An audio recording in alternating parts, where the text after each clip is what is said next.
Hello students, इस video में हम डिस्कस करने जा रहे हैं topic adjoint of a matrix कि किसी भी मैट्रिक्स का एडजॉइंट क्या होता है। एक्चुअली एडजॉइंट सिर्फ स्क्वायर मैट्रिसेस का होता है, तो हम ये भी कह सकते हैं adjoint of a square matrix. लेकिन एडजॉइंट डिस्कस करने से पहले आपको यहाँ दो वर्ड्स विजिबल होंगे, माइनर्स और कोफैक्टर्स। ये सीखना बहुत ज़रूरी है, उसके बाद हम एडजॉइंट निकाल पाएंगे। माइनर्स क्या होते हैं और कोफैक्टर्स क्या होते हैं, पहले इनकी फॉर्मल डेफिनेशन देखते हैं और फिर इनका मतलब देखेंगे। मतलब बहुत आसान है। Minor of an element Aij of a square matrix is the determinant obtained by deleting its ith row and jth column and is denoted by Mij। कि अगर आपके पास कोई स्क्वायर मैट्रिक्स है और उसका कोई एलिमेंट है Aij, इसमें i इसकी रो बता रहा है और j इसका कॉलम, तो इस एलिमेंट का माइनर क्या होगा, यानी माइनर्स और कोफैक्टर्स किसके निकलते हैं, मैट्रिक्स के एलिमेंट्स के। आपके पास एक स्क्वायर मैट्रिक्स है, उसका जो एलिमेंट है Aij, उसका माइनर क्या होगा, वो डिटर्मिनेंट जो हम ऑब्टेन कर रहे हैं उसकी ith रो और jth कॉलम को डिलीट करके, यानी जिस रो और कॉलम में वो बैठा हुआ एलिमेंट उसकी वो रो और कॉलम को छोड़ दो, उसके अलावा जो भी बचेगा उसका डिटर्मिनेंट निकाल लो, वो इस Aij का क्या है, माइनर है, और उसको डिनोट किया जाता है Mij से। अब कोफैक्टर क्या चीज़ होती है, whereas its cofactor is given by -1 raised to the power I plus j Mij and is denoted by Aij। बस आपने उसी माइनर के आगे -1 की पावर कितनी लगानी है, i प्लस जे। ये i और j क्या है कि उसके कौन सी रो का नंबर है और कौन सी कॉलम का नंबर है। तो यहाँ -1 की जो भी पावर आएगी या ऑड या इवन आएगी, तो अगर वो इवन है तो वो 1 बन जाएगा यानी Mij के इक्वल, और अगर ऑड है तो वो -1 बन जाएगा यानी -Mij। यानी ये जो क्वांटिटी है इसने या तो +1 बनना है या -1 बनना है। तो कोफैक्टर क्या करते हैं, ये साइन भी लेते हैं। एक्चुअली ये पोजीशन का साइन है, और मैंने आपको पिछली वीडियोस में बता रखा है कि 3x3 मैट्रिक्स के पोजीशन के साइंस ये होते हैं plus minus plus minus plus minus plus minus plus. और अगर आप ऐसे ना कर आप इसकी रो और कॉलम को ऐड करोगे तब भी आपको यही साइन मिलेंगे। अगर आपकी मैट्रिक्स 2x2 की है तो पोजीशन के साइन ये आते हैं और ये इन्हीं से आते हैं। आप ये नहीं यूज़ करोगे, सीधा ये साइंस यूज़ करोगे, तब भी आपको आंसर सेम मिलेगा। और जब आप माइनर्स के आगे ये पोजीशन का साइन लगा दोगे तो वो कोफैक्टर बनता है, और किससे डिनोट किया जाता है, Aij से। यानी Aij क्या है, सिर्फ Mij के आगे क्या लगा दो, -1 की पावर i प्लस जे, या आप ये भी कह सकते हो कि सिर्फ पोजीशन का साइन लगा दो। और जो आपको ये पोजीशंस ये पॉजिटिव नज़र आ रही हैं, ये 5 पोजीशंस, इन पांचों पोजीशंस पर तो Mij और Aij बराबर आएंगे। यानी इन 5 एलिमेंट्स में, या अगर 2x2 है, ये 2 एलिमेंट्स ऐसे हैं इसमें, या 5 एलिमेंट्स ये इसमें ऐसे हैं जिनके लिए जो माइनर्स हैं और जो कोफैक्टर्स हैं वो बराबर आएंगे। बाकी पोजीशंस पर क्या होगा, इन दोनों पर और यहाँ पर इन चारों पर इनके साइन ऑपोजिट आएंगे। सपोज इसका माइनर अगर 2 आ रहा है तो कोफैक्टर -2 आएगा, एंड सो ऑन। तो इन सारी बातों को हम एक एग्जाम्पल से डिस्कस करते हैं आगे। तो हमारा फर्स्ट एग्जाम्पल है, आपको एक मैट्रिक्स दी है, example 1, find all the minors and cofactors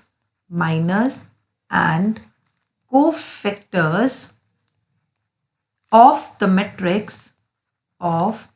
matrix, और आपको मैट्रिक्स दी है capital A is equal to 1 2 3 4 -5 6 7 0 -1। तो आपने इस मैट्रिक्स के हर एलिमेंट का माइनर और कोफैक्टर निकालना है। तो स्टार्ट करते हैं। अब इसके पहले एलिमेंट्स लिख लेते हैं। इसके एलिमेंट्स क्या क्या हैं, A111 A122 A133, ये A11 A12 A13, A214 A22 है -5 और 823 है 6। ये आपने पिछली वीडियोस में देखा होगा। इनका मतलब क्या है? 821 का मतलब जो सेकंड रो फर्स्ट कॉलम का एलिमेंट है, A11 का मतलब फर्स्ट रो फर्स्ट कॉलम का एलिमेंट।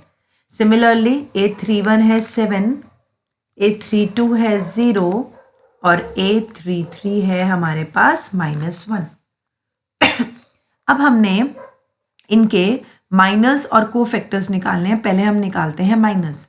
तो माइनस की नोटेशन क्या है? M11, M12, M13, फिर M21, M22, M23 और फिर उसके आगे M31, M32 और M33। हमने क्या देखा कि जब भी माइनर्स निकालने हो तो जिस एलिमेंट का माइनर निकालना है उसकी रो और कॉलम को छोड़ दिया जाए। तो सपोज हमने इसका निकालना है M11, तो इसकी रो फर्स्ट है और कॉलम भी फर्स्ट है, उसको छोड़कर आपको ये 4 एलिमेंट्स नज़र आ रहे हैं, उन्हें हमने डिटर्मिनेंट में लिखना है। ये है -5, यहाँ माइनस है, -5, 6, 0, -1। नेक्स्ट इसकी रो को और कॉलम को छोड़ दो, हमारे पास आ रहा है 4, 6, 7, -1।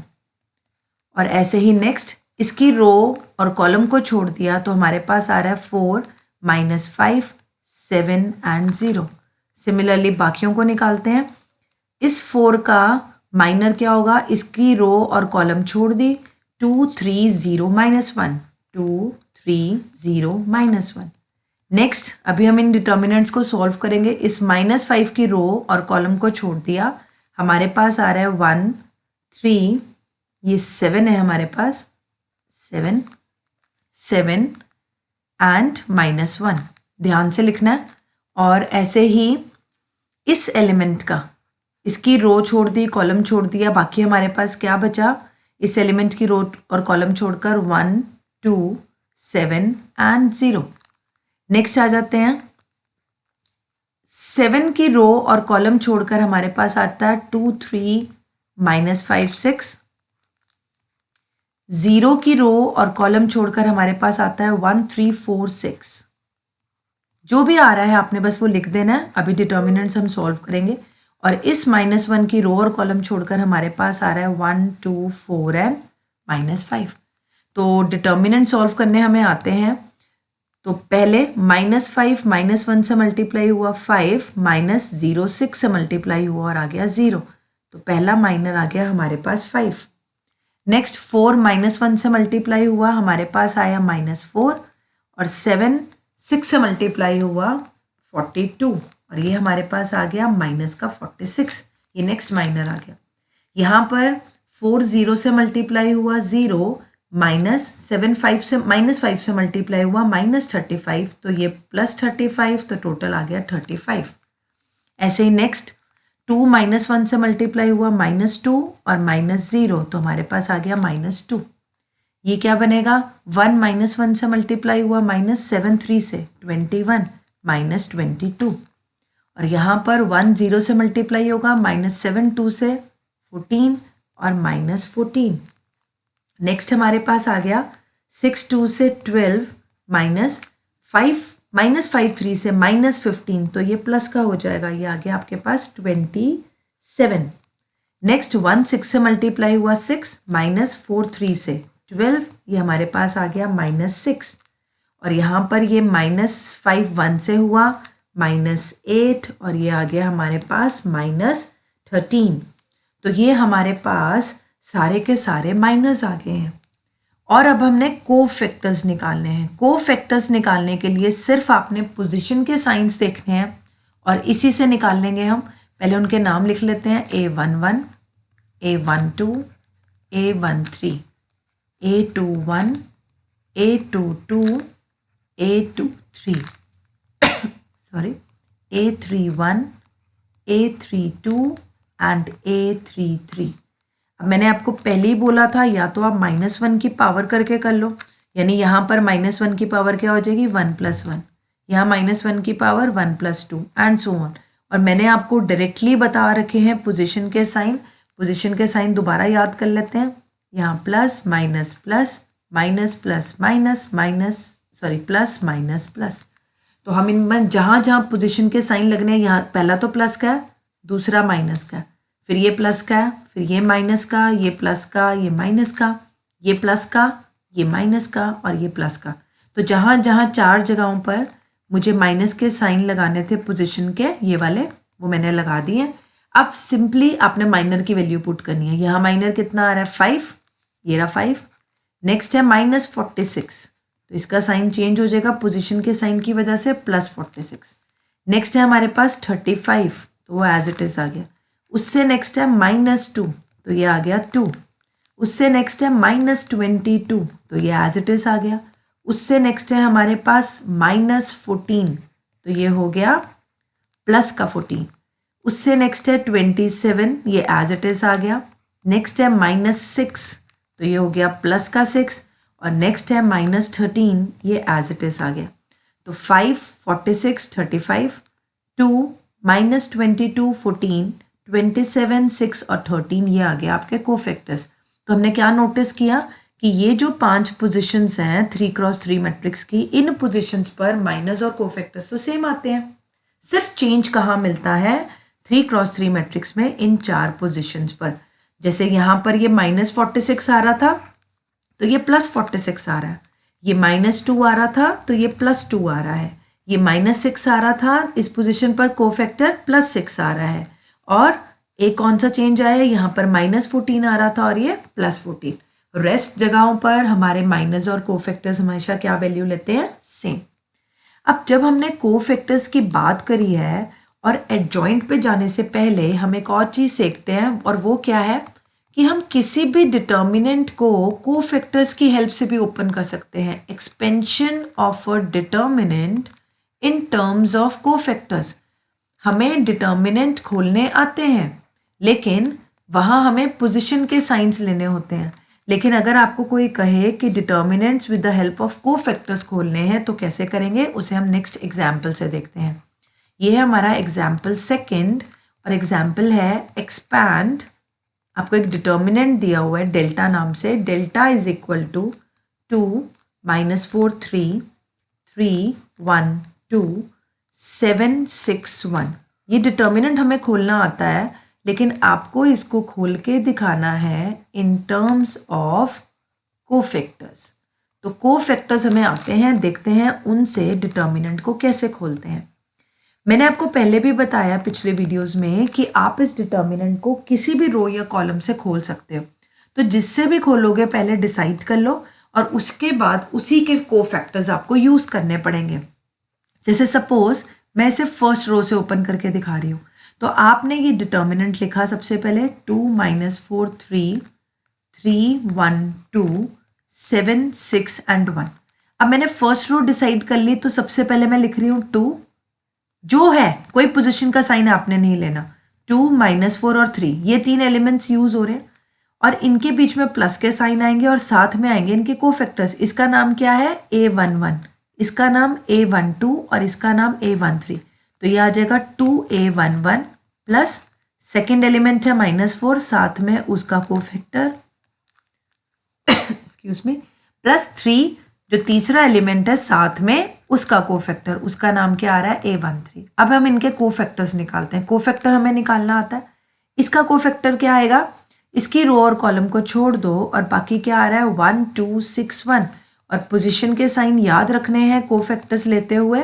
तो यहाँ पर जब मैं पोजीशन का साइन देखती हूँ तो पहले वाला प्लस का है, तो यहाँ 2 ही रहेगा, और बाकी क्या आ गया आपके पास, रो कॉलम को छोड़कर 1 2 6 1। Next plus -4।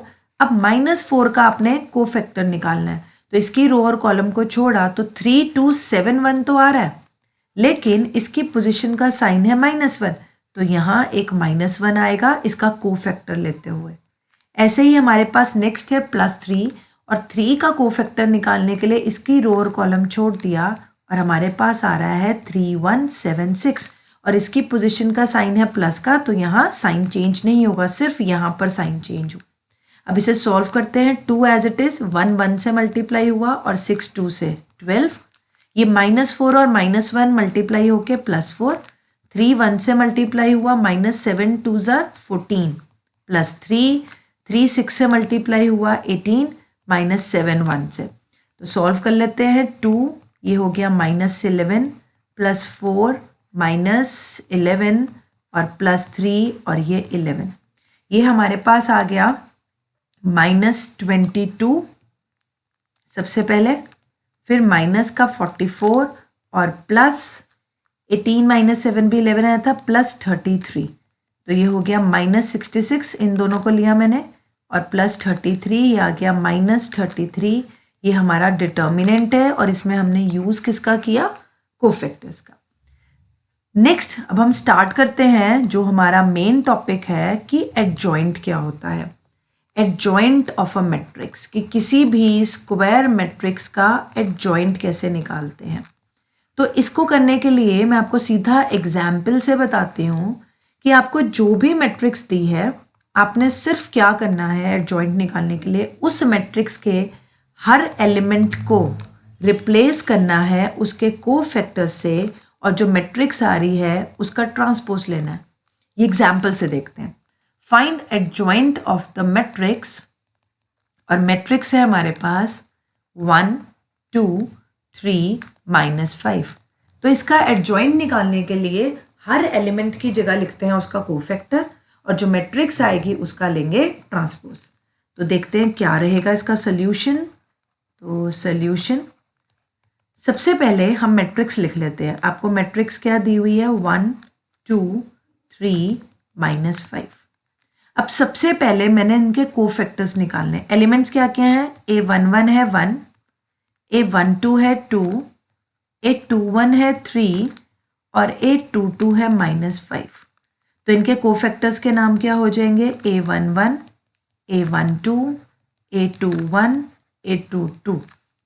पोजीशन के साइन याद रखने हैं, 2x2 मैट्रिक्स में पोजीशन के साइन ही होते हैं क्योंकि जब भी हम कोफैक्टर्स लेते हैं पोजीशन के साइन लेने होते हैं। तो सबसे पहले इसका कोफैक्टर 1 की रो और कॉलम छोड़ दिया, तो डिटर्मिनेंट नहीं भी लिखने की जरूरत, क्योंकि सिर्फ ये ऐसे आ रहा है सिंगल एलिमेंट 1 × 1 का, तो आप सीधा ऐसे ही लिख सकते हो। तो -5 आ गया। नेक्स्ट 2 का रो और कॉलम छोड़ा, तो अब डिटर्मिनेंट में लिखने की जरूरत नहीं है, आप लिख भी सकते हो। तो 3 आ रहा है, लेकिन इसका पोजीशन क्या है माइनस का, तो आ जाएगा -3।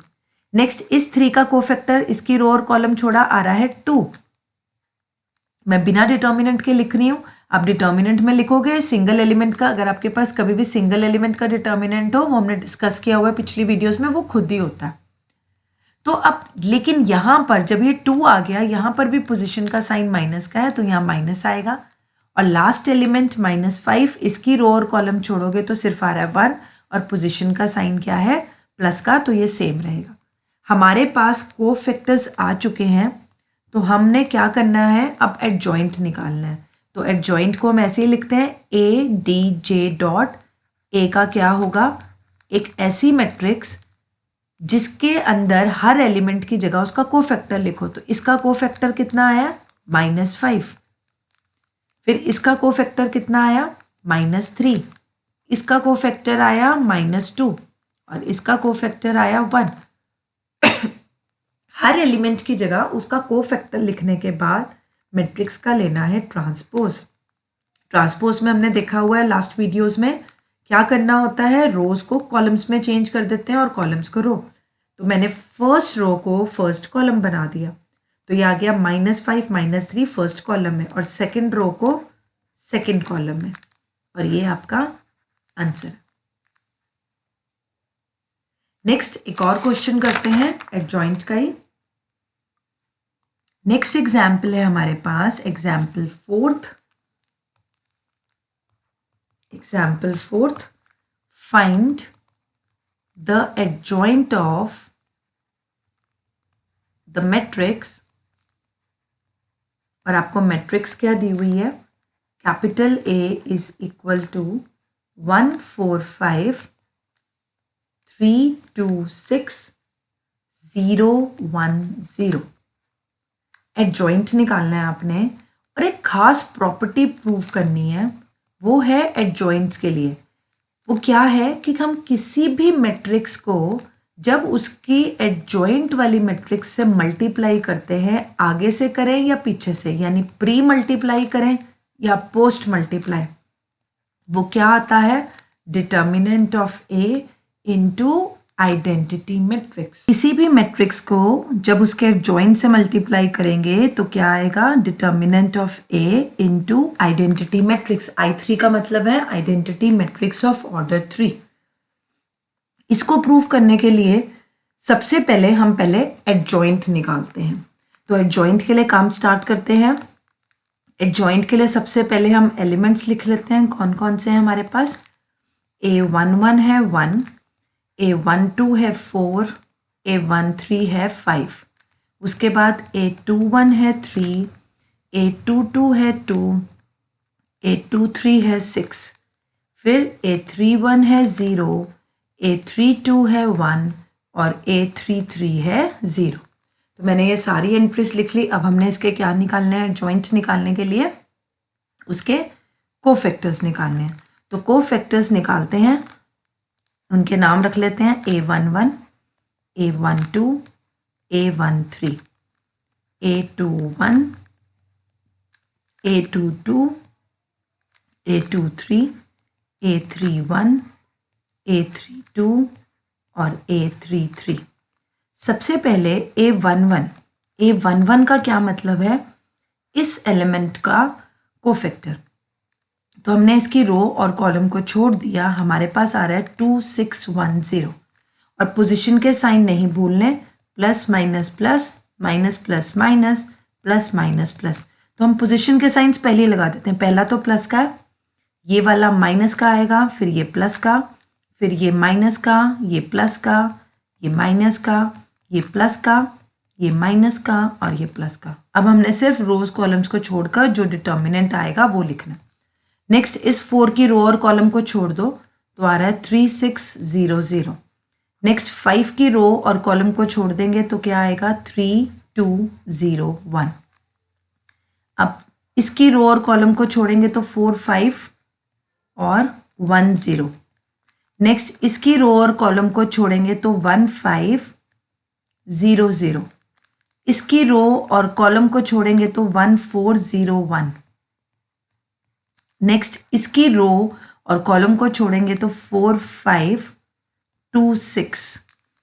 इस 1 की रो और कॉलम को छोड़ेंगे तो 1 5 3 6 और इस 0 की रो और कॉलम को छोड़ेंगे तो 1 4 3 एंड 2। अब ध्यान से इनको कैलकुलेट करते हैं।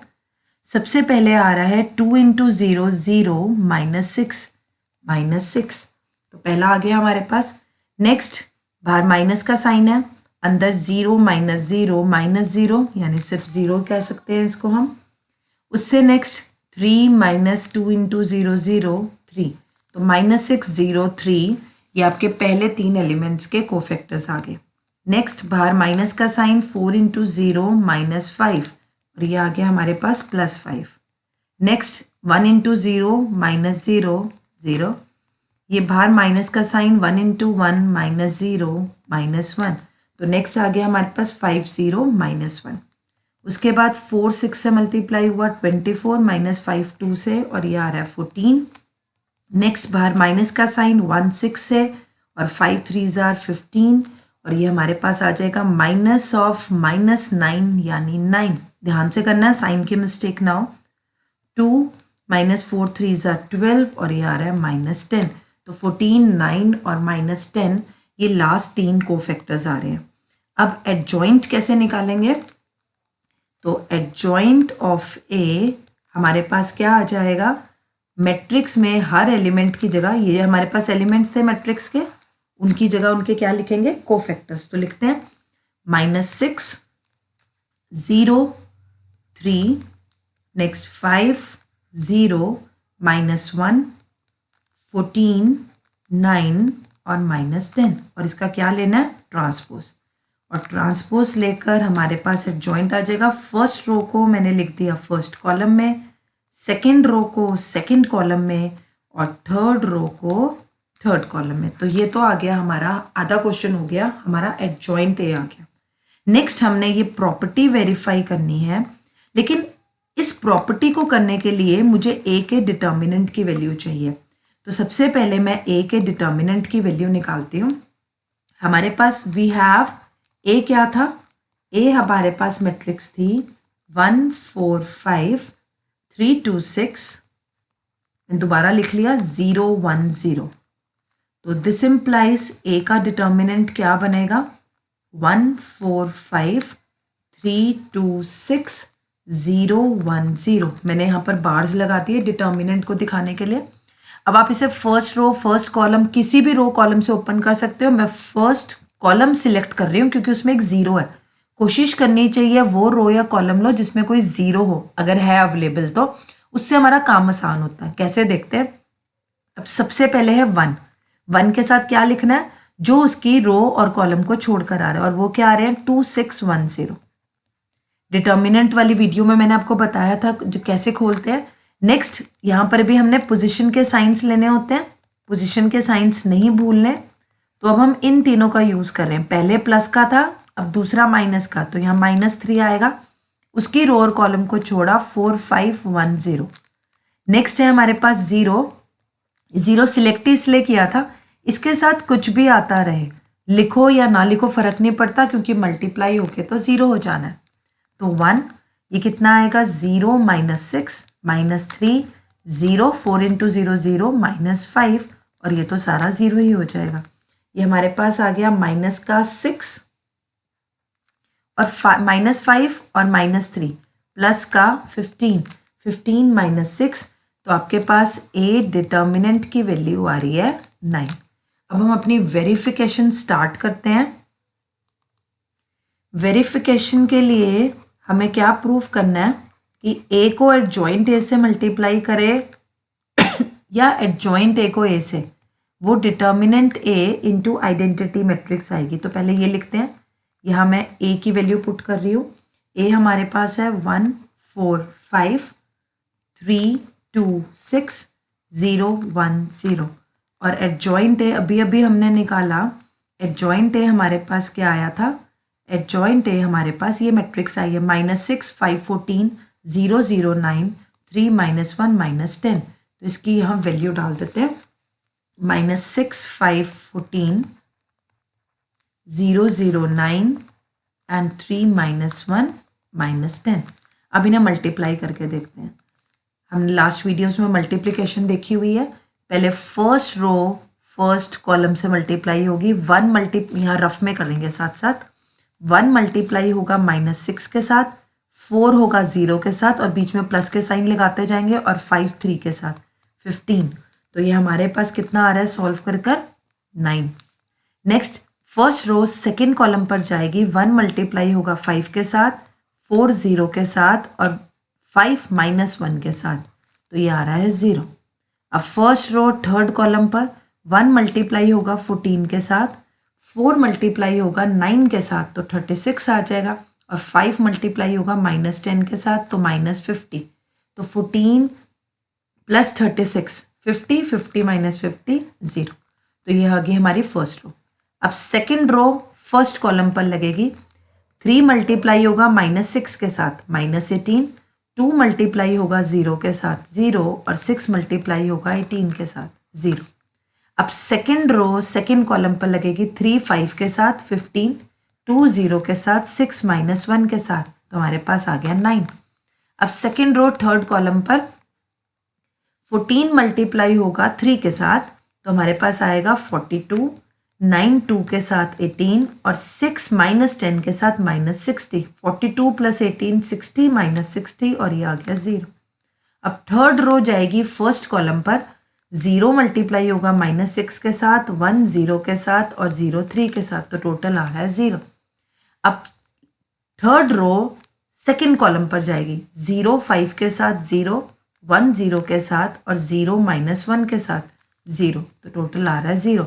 अब थर्ड रो थर्ड कॉलम पर 14 0 के साथ, 1 9 के साथ, और 0 -10 के साथ, और आपके पास आ रहा है 9। और अगर आप 9 पूरे में से कॉमन लेते हो तो आपके पास ये आ रहा है, और ये क्या है 9 × आइडेंटिटी मैट्रिक्स ऑफ ऑर्डर 3।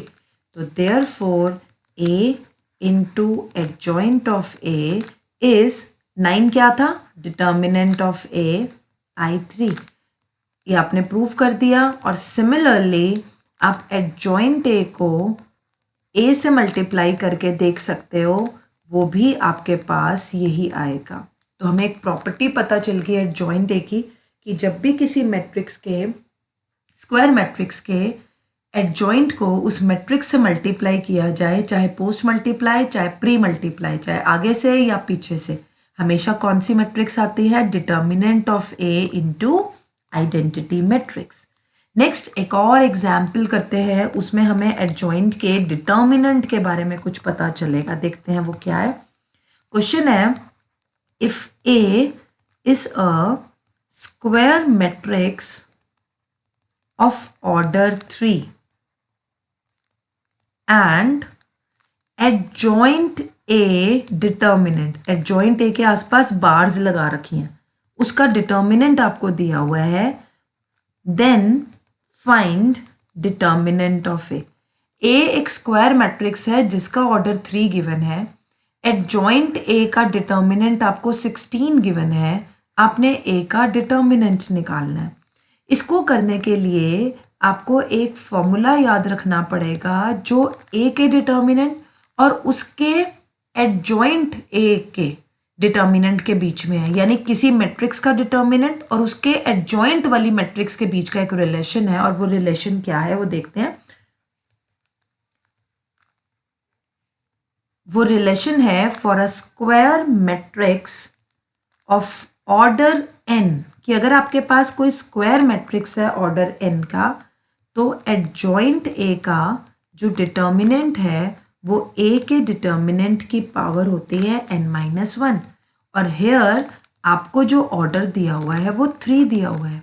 तो आपका यहाँ पर फॉर्मूला क्या बनेगा कि एडजॉइंट a का जो डिटर्मिनेंट है वो किसके इक्वल है? डिटर्मिनेंट a की पावर 3-1, यानी डिटर्मिनेंट a का square.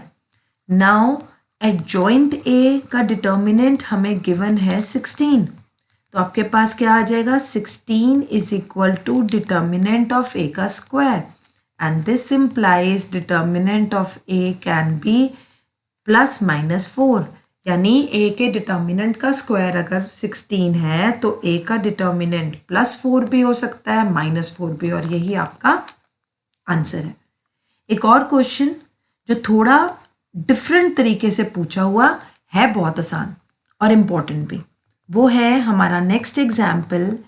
If A is a matrix ABCD, then we have to find determinant A into adjoint A। अब इस क्वेश्चन का मतलब समझते हैं। एक पहली बात, डिटर्मिनेंट को बार्स में लिखने के बजाय वर्ड्स में लिखा हुआ है DET डॉट, और किसका डिटर्मिनेंट निकालना है? ए मैट्रिक्स को एडजॉइंट ए से मल्टीप्लाई करना है, और जो डिटर्मिनेंट जो मैट्रिक्स आएगी ए को एडजॉइंट, ये भी एक मैट्रिक्स ये भी मैट्रिक्स, दोनों को मल्टीप्लाई करके जो मैट्रिक्स आएगी उसका डिटर्मिनेंट निकालना है। तो स्टार्ट करते हैं। सबसे पहले हम A लिख लेते हैं। A है हमारे पास ABCD। अब आपने एडजॉइंट A निकालना है, यानी इसके कोफैक्टर्स निकालने हैं। पहले मैं एलिमेंट्स लिख लेती हूँ। A11 है A, A12 है B, A21 है इसका एलिमेंट C, और A22 है D। अब मैंने निकालना है A11, A12, A21 और A22। पोजीशन के साइन याद रखने हैं हमेशा कोफैक्टर्स लेते हुए। तो यहाँ 2 क्रॉस 2 का है, तो ये तो प्लस का है, ये माइनस का, ये माइनस का, और ये प्लस का। तो A11 में क्या आएगा? इसकी रो और कॉलम छोड़ दो, सिर्फ D आ रहा है। आप इसको ऐसे भी लिख सकते हो, 1 क्रॉस 1 का डिटर्मिनेंट है और फिर D आ जाएगा। इसका B का कोफैक्टर क्या होगा? इसकी रो और कॉलम छोड़कर C, और पोजीशन का साइन लगा हुआ है। फिर इस C का रो और कॉलम छोड़ दिया B, और पोजीशन का साइन लगा हुआ है, और इसका रो और कॉलम छोड़ दिया और पोजीशन का साइन प्लस का है, तो ये A ही आ जाएगा। तो देयरफॉर एडजॉइंट कैसे निकलेगा? हर एलिमेंट की जगह उसका कोफैक्टर्स लिख दो। एलिमेंट्स थे ABCD, अब उनके कोफैक्टर्स आ चुके हैं D, -C और -B और A, और ये लेना नहीं भूलना ट्रांसपोज ले लिया। D -C first row first column में आ गया, सेकंड रो सेकंड कॉलम में आ गया। तो हमने एडजॉइंट निकाल लिया। अब हमने क्या करना है नेक्स्ट? अब हमने मैट्रिक्स को उसकी एडजॉइंट मैट्रिक्स से मल्टीप्लाई करना है। तो ए मैट्रिक्स की वैल्यू डाल दी, ये ए मैट्रिक्स है, एडजॉइंट हमारे पास ये बैठी है, तो इसको भी लिख देते हैं यहाँ पर और प्रोडक्ट करते हैं। जब हम प्रोडक्ट करेंगे तो देखते हैं क्या आएगा। सबसे पहले फर्स्ट रो जाएगी फर्स्ट कॉलम पर, ए डी से मल्टीप्लाई होगा प्लस बी माइनस सी से, तो हमारे पास आ गया A D minus B C. फिर फर्स्ट रो सेकंड कॉलम पर ए माइनस बी से मल्टीप्लाई हुई माइनस ए बी और बी ए से, तो ये plus A B. Next second row C D से मल्टीप्लाई हुई सी डी और डी माइनस सी से बीच में प्लस का साइन आना है और माइनस सी डी की वजह से वो माइनस हो गया, plus minus. Next second row second column पर minus B C plus A D, तो ये हमारे पास क्या आ गया A D minus B C. ये ए बी से ए बी कैंसिल आउट, तो ये एंट्री ज़ीरो बन गई। ये सी डी से सी डी कैंसिल, ये ज़ीरो, और minus B C plus A D को हम लिख सकते हैं A D minus B C. अब हमने क्या निकालना है, हमने डिटर्मिनेंट निकालना है ए इंटू एडजॉइंट ए का, यानी इस मैट्रिक्स का डिटर्मिनेंट निकालना है। तो इसका डिटर्मिनेंट निकालना है तो मैट्रिक्स की जगह बार्स लिख देते हैं और डिटर्मिनेंट इसको इससे मल्टीप्लाई करेंगे तो क्या आएगा A D minus B C into A D minus B C, और माइनस का साइन इसको इससे करेंगे तो ज़ीरो इंटू ज़ीरो ज़ीरो, ये दोनों सेम है तो हम इसको क्या लिख सकते हैं, इसका स्क्वायर, और यही आपका आंसर है। तो इस वीडियो में हमने माइनर्स कोफैक्टर सीखे क्या होते हैं, उसके बाद हमने एडजॉइंट निकालना सीखा, और उसके बाद हमने ये सीखा कि एडजॉइंट की एक खास प्रॉपर्टी है कि ए इंटू एडजॉइंट ए करें, कोई भी मैट्रिक्स अगर स्क्वायर मैट्रिक्स है, या एडजॉइंट ए इंटू ए करें, वो हमारे पास आता है determinant of A into identity matrix. Thank you for watching this video.